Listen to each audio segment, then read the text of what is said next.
Hello বন্ধুরা, আসসালামু আলাইকুম। Welcome back to my channel Mehrima's world. কেমন আছেন সবাই? আশা করি সবাই ভালো আছেন।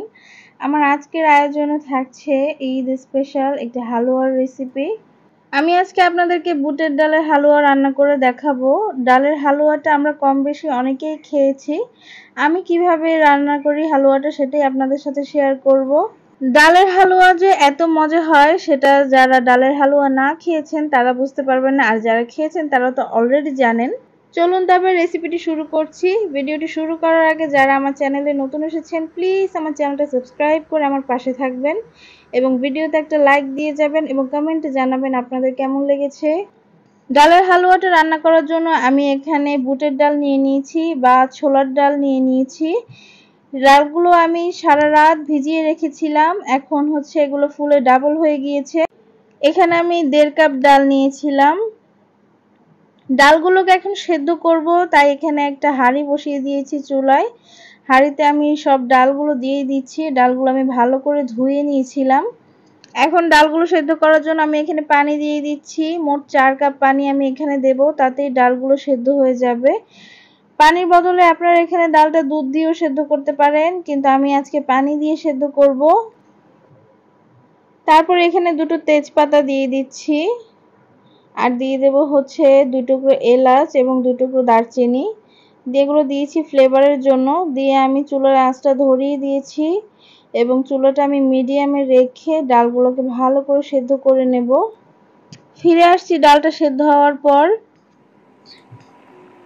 তো এখন ঢাকনাটা তুলে নিলাম, আর পানিটাও অনেক কমে এসেছে। আমার ডালটাও একদমই সেদ্ধ হয়ে গিয়েছে, আমি চেক করে দেখেছি।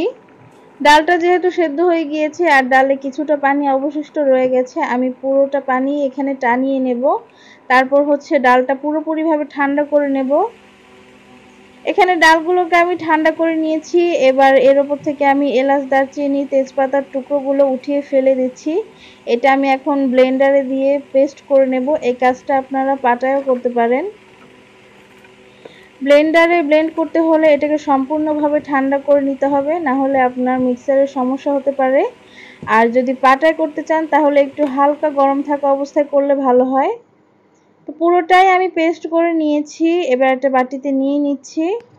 এখন আমি চুলায় চলে যাচ্ছি হালুয়াটা রান্না করতে। তো চুলায় একটা প্যান বসিয়ে দিয়েছি। প্যানে আমি এখন 2 টেবিল চামচের মতো ঘি দিয়ে দেব। অবশ্যই চেষ্টা করবেন এই হালুয়ায় ঘিটা ব্যবহার করতে, কারণ ঘির ফ্লেভারটা খুবই ভালো লাগে। এই হালুয়ার পুরো ফ্লেভারটাই চেঞ্জ হয়ে যায় যখন এখানে ঘি অ্যাড করা হয়। তো আমি ঘিটা এখানে মেল্ট করে নিয়েছি। তারপর হচ্ছে আমি ডালের মিশ্রণটা এখানে দিয়ে দিচ্ছি।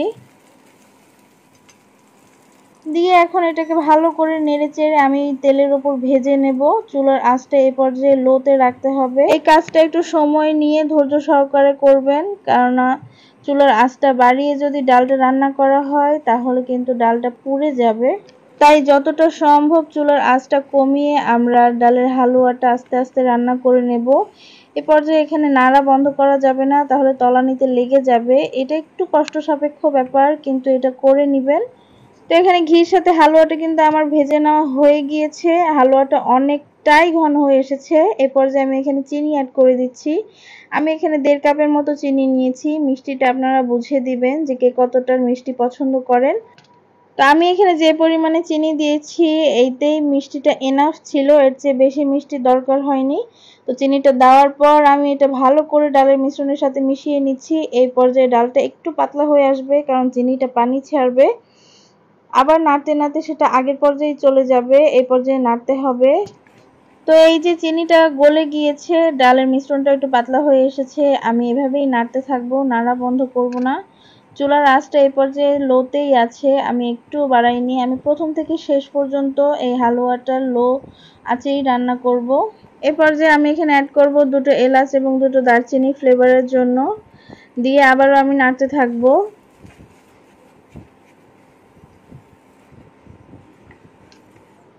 এখানে আমার হালুয়াটা কিন্তু প্রায় হয়ে এসেছে। তো শেষ পর্যায়ে আমি এখানে 1 কাপের মতো গুঁড়ো দুধ দিয়ে দিচ্ছি। গুঁড়ো দুধটা দেওয়ার কারণে কিন্তু এই হালুয়ার টেস্টটা অনেক বেড়ে যাবে। গুঁড়ো দুধটা অবশ্যই আপনারা দেওয়ার চেষ্টা করবেন। তো দুধটা দিয়ে আমি ভালো করে এখানে মিশিয়ে নিচ্ছি, না হলে লামস থেকে যাবে। গুঁড়া দুধটা কিন্তু আমি পুরোপুরিভাবে এখানে মিশিয়ে নিয়েছি। তো এবার আবারও আমি নাড়তে থাকবো। এ পর্যায়ে দেখুন হালুয়ার কালারটা কিন্তু অনেকটাই চেঞ্জ হয়ে গিয়েছে আর হালুয়াটা অনেকটাই টাইট হয়ে আসছে, তাই হচ্ছে আমি আমার স্প্যাচুলাটা চেঞ্জ করেছি। এখন একটু নাড়তে কষ্ট হবে, কিন্তু কিছু করার নেই, একটু মজা খেতে হলে একটু কষ্ট তো করতেই হবে। এই যে আমার হালুয়াটা একদমই রেডি হয়ে গিয়েছে, হালুয়ার কালার একদমই চেঞ্জ হয়ে গিয়েছে আর প্যানের গা ছেড়ে দিচ্ছে। হালুয়াটা কিন্তু খুবই টাইট হয়ে এসেছে, নাড়তে খুবই কষ্ট হচ্ছে, কিন্তু আমি আরেকটু এটা নেড়ে চেড়ে তারপর হচ্ছে এটা নামিয়ে নেব।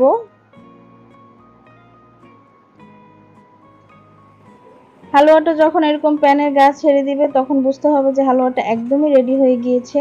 তো আমি এখন এটা নামিয়ে নিচ্ছি। এখানে একটা প্লেট নিয়ে নিয়েছি, এই প্লেটের ওপর আমি সম্পূর্ণ হালুয়াটা ঢেলে দিচ্ছি। আপনারা যে কোনো মোল্ড নিয়ে নিতে পারেন, তো আমি গরম অবস্থায় প্লেটে এটা ঢেলে নিয়েছি, না হলে পরে এটা সেট হতে চাইবে না।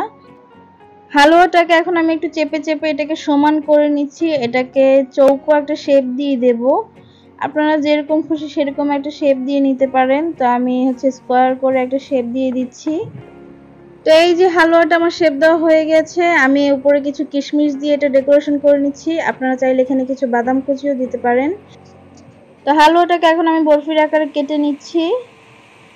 এই যে হালুয়াটা আমার কেটে নেওয়া হয়ে গিয়েছে, আমি এটাকে সার্ভ করে দিয়েছি। তৈরি হয়ে গেল অসম্ভব মজার একটি হালুয়ার রেসিপি। আপনারা অবশ্যই বাসায় একবার হলেও ট্রাই করবেন।